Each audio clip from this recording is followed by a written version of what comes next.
We tend to judge wealth by what we see because that's the information we have in front of us. You can see people's bank accounts or brokerage statements, so we rely on outward appearances to gauge financial success. Cars, homes, Instagram photos. Modern capitalism makes it helping people fake it until they make it a cherished industry. But the truth is that wealth is what you don't see. Wealth is financial assets you haven't yet been converted into the stuff you see. That's not how we think about wealth because you can't contextualize what you can't see. Investor Moore once wrote that there's no fast way to feel rich than to spend lots of money on really nice things. But the way to be rich is to spend money you have and not spend the money you don't have. It's really that simple. It's excellent advice, but it may not go far enough. The only way to be wealthy is not spend the money that you don't have. It's not just the only way to accumulate wealth. It's the very definition of wealth. We should be careful to define the difference between wealth and rich. It is more than semantics. Not knowing the difference is a source of countless poor many decisions. Rich is a current income. Someone driving a 100,000 car is almost certainly rich, because even if they purchase the car with that, you need a certain level of income to afford the monthly payment. Same with those who live in big homes. It's not hard to spell rich people. They often go out of their way to make themselves known. But wealth is hidden. It's income not spent. Wealth is an option, not yet taken to buy something later. Its value lies in offering newer options, flexibility, and growth to one day purchasing more stuff than you could right now. Exercise is like being rich. You think? I didn't work, and now I deserve to treat myself to a big meal. Wealth is turning down the treadmill and actually burning net calories. It's hard and requires self-control, but it creates a gap between what you could do and what you choose to do that occurs to you all the time. The problem for many of us is that it is easy to find rich role models. It's hard to find wealthy ones because by definition of success is more hidden. There are, of course, wealthy people who also spend a lot of money on stuff, but even in those cases that we see as their richness, not their wealth. We see the cars we choose to buy, or perhaps the school they choose to send their kids to. We don't see the savings, retirement accounts, or investment portfolios. We see the homes they bought, not the homes they could have bought had they have been stretched themselves thin. The danger here is that I think most people, deep down, want to be wealthy. We want freedom and flexibility, which is what financial assets not yet spent can give you. But it is so ingrained to us that to have money to spend money that we don't get to see the restraint it takes to actually be wealthy. And since we can see it, it's hard to learn about it. Imagine how hard it would be to learn how to write if you couldn't read the words of great authors.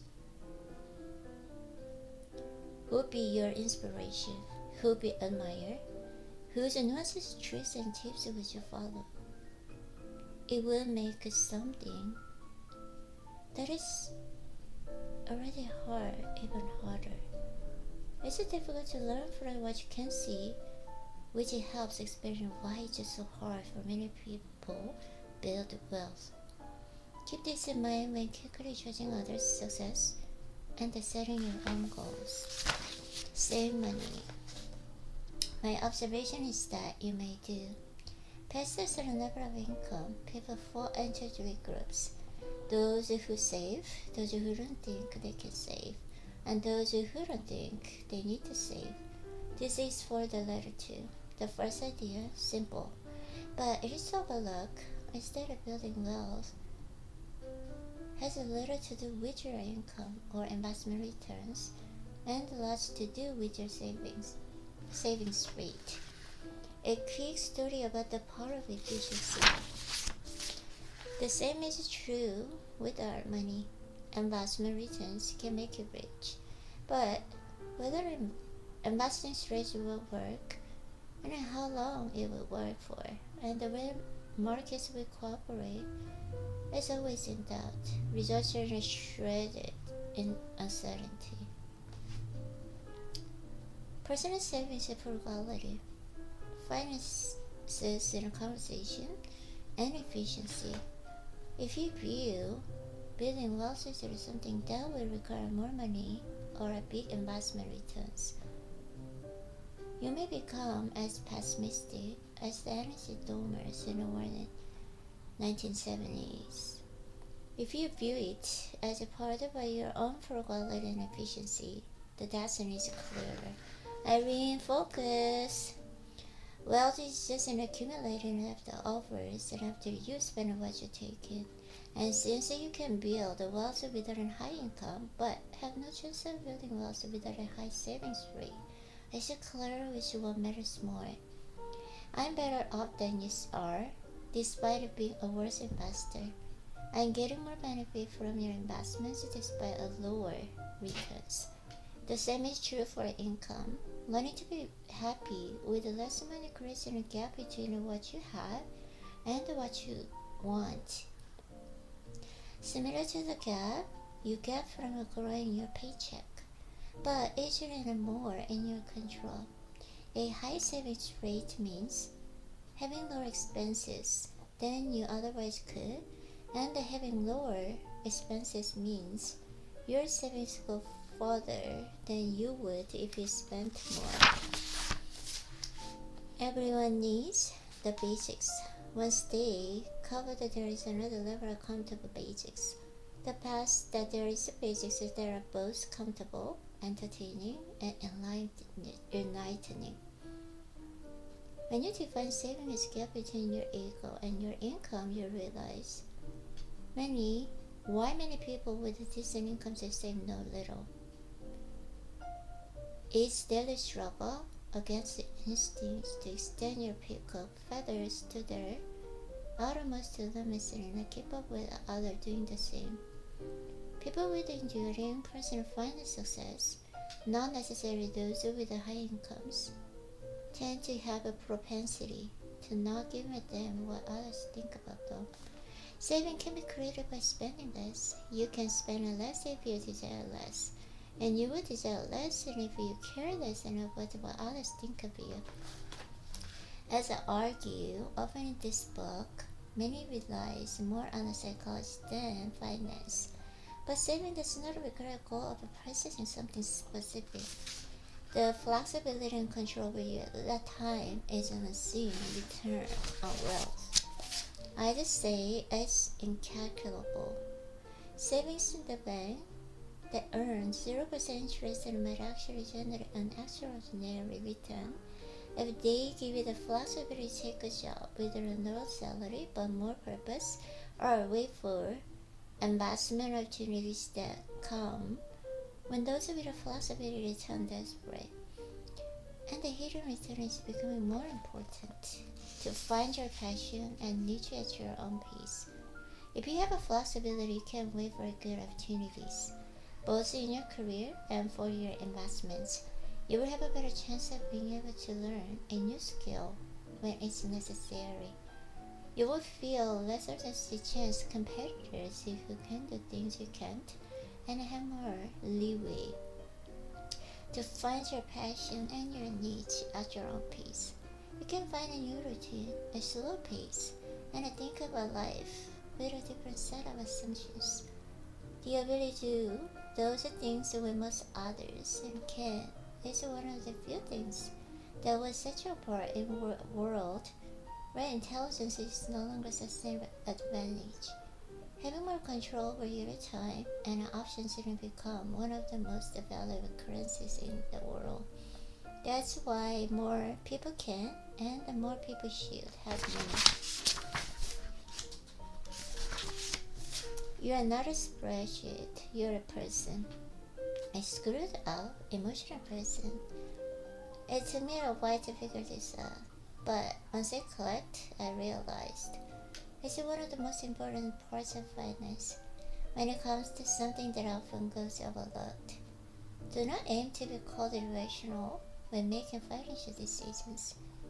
Aim to just be pretty reasonable. Reasonable is more realistic, and you have a better chance of sticking with it for the long run, which is what matters most when managing money. I visualized my grief if the stock market went way up and I wasn't in it, or if it went way down and I was completely in it. My intention was to minimize my future regret. So I split my contribution 50-50 between bonds and equities.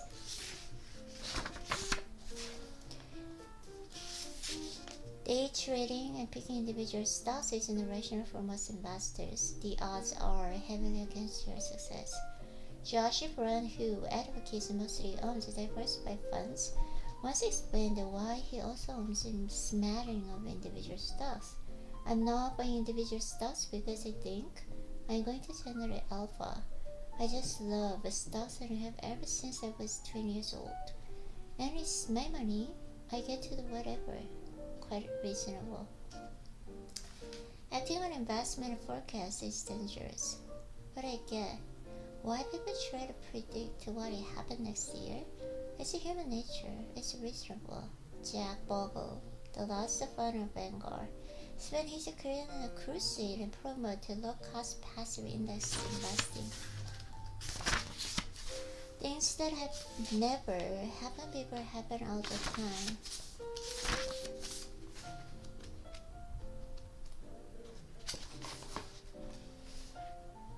Room for error lets you endure a range of potential outcomes, and endurance is let you stick around it long enough to let the odds of benefiting from a low probability outcome fall in your favor.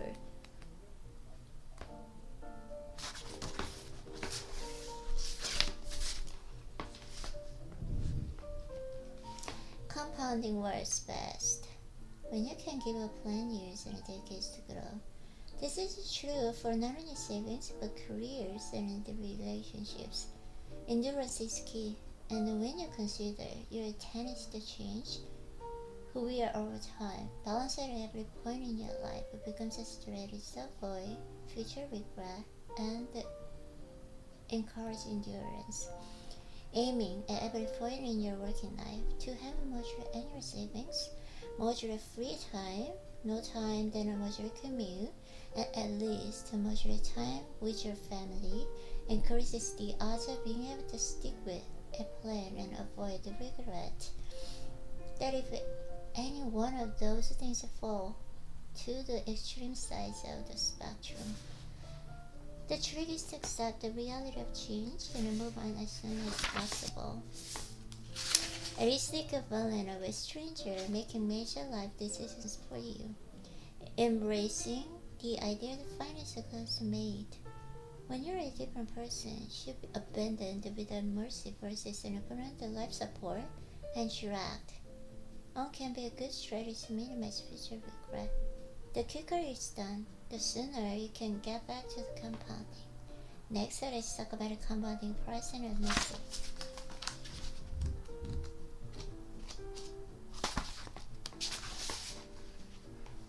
Because it's never as good as bad it looks. The world is big and complex. Luck and risk are both real and hard to identify. Do so many judging both of yourself and others. Respect the power of luck and risk, and you will have a better chance of focusing on things you can actually control. You will also have a better chance of finding the right role models. Less ego, more wealth. Saving money is the gap between your ego and your income, and wealth is what you don't see, so wealth is created by separation of what you could buy today in order to have more stuff or more options in the future. That's different from saving. You should aim to earn the highest returns or save a specific percentage of your income. Some people won't sleep well unless they're earning the highest returns. Others will only get a good rest if they conservatively invested. To each their own. But the foundation of this, to help me sleep at night, is the best universal guidance why for all financial decisions. If you want to do better as an investor, the single most powerful thing you can do is increase your time horizon. Time is the most powerful force in investing. It makes the little things grow big and big mistakes fade away. It can neutralize luck and risk, but it pushes the results closer toward what people deserve. Because in a small minority of things you can afford, the majority of outcomes. No matter what you're doing with your money, you should be comfortable with a lot of stuff not working. That's just how world is. So you should always measure how you've done by looking at your full portfolio rather than individual investments. Use money to gain control over your time, because not having control over your time is such a powerful and universal drag on happiness. The ability to do what you want and when you want, with who you want, for as long as you want, pays the highest dividend that exists in finance. No one is impressed with your position as much as you are. You might think you want a fancy car and nice watch, but what you probably want is respect and admiration.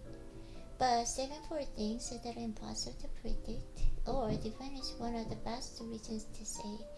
Everyone's life is a continuous chain of surprises. Savings that aren't unrated for anything in particular as an hedge against life's inevitability to surprise the heck out of you at the worst possible moment. Because nothing worthwhile is free, and remember that most financial costs don't have visual price tags. Uncertainty, doubt, and regret are common costs in the financial world. They're often worth paying, but you have to view them as fees, a price worth paying to get something else in exchange, rather than fines and a penalty you should avoid. Worship room for error, a gap between what could happen in the future and what you need to happen in the future in order to do well is what gives it your endurance. And endurance is what makes it compounding magic over time. Room for error often looks like a conservative hedge, but if it keeps you in game, it can pay for itself many times over. Avoid extreme anti-financial decisions. Everyone's goals and the desires will change over time, and the more extreme your past decisions were, the more you may regret them as you evolve. You find the game you're playing, and make sure actions not being influenced by any people playing a different game. Respect the mass. Smart, informed, and reasonable people can disagree in finance. Because people have very different goals and desires, there is no single right answer. Just answer that works for you. Now, let me tell you what works for me. Confession. Just show me what you do with your own money. The difference between what someone suggests you do and what they do for themselves is always a bad thing. It just underscores that when dealing with complicated and emotional issues that affect you and your family, there is no right answer. There is no universal truth. There is only what works for you and your family. Checking the boxes you want to check in a way that leaves you comfortable and sleeping well at night. We can live a savage, but independence has always been my personal financial goal. Change the highest returns and leverage my assets to live the most luxurious life that has a little interest to me. We are so far committed to the independence camp that we've done things that make a little sense of paper. We own our home without a mortgage, which is the worst financial decision we ever made, but the best money decisions we ever made. Mortgage interest rates were surely low when we bought our house. Any rational advisor would recommend taking advantage of cheap money and investing extra savings in higher return assets like stocks. But our goal isn't to be coldly rational, but psychologically reasonable. Eliminating the monthly payment feels better than maximizing the long-term value of our assets. It makes me feel independent. I don't try to defend this decision to those pointing out its flaws, or those who would never do the same. On paper, it's defenseless, but it works for us. We like it. That's what matters. Good decisions aren't always rational. At some point, you have to choose between being happy or being right. We do it because cash is oxygen of independence. And more importantly, we never want to be forced to sell the stocks we own. We want the probability of facing a huge expense and then needing to liquidate stocks and recover to be close to zero as possible. Perhaps we just don't have a low risk tolerance than others. But everything we've learned about personal finance tells me that everyone, without exception, will eventually face a huge expense they did not expect, and they don't plan for these expenses specifically because they did not expect them. The few people who know the details on our finance ask, "What are you saving for? A house? A boat? A new car?" No, none of those. I'm saving for a world where commodities are more common than we expect. Not being forced to sell stocks to cover expense also means that we increase the odds of letting the stocks will be on compound for the longest period of time. The first rule of compounding is never interrupt unnecessary. We invest the money from every paycheck into these index funds, a combination of US and international stocks. There is no set goal, adjusting whatever is left over after we spend. The max out the retirement accounts in the same funds and contribute to our kids' 529 college saving plans. And that's about it. Effectively, all of our net worth is a house, a checking account, and some Vanguard index fund. It doesn't need to be more complicated than for us. I like it simple. One of my deeply held investing beliefs is that there is a little correlation between investment efforts and investment results. The reason is because the world is driven by tails. A few variables account for majority of returns. No matter how hard you try investing, you want to do well. If you miss two of three things that move the needle in your strategy, the reverse is true. Simple investment strategies can work as long as you capture the few things that are important to the strategy's success. My investing strategy doesn't rely on picking the right sector or timing the next recession. It relies on a high saving rate, patience, and optimism that the global economy will create value over the next several decades. I spend virtually all of my investment effort thinking about those three things, especially the first two, which I can control. I've changed my investment strategy in the past, so of course there is a chance I will change in the future. No matter how we save or invest, I'm sure I'll always have the goal of independence, and I will always do whatever maximizes for sleeping well at night. We think it's our ultimate goal, the master of psychology of money. But to each their own, no one is crazy.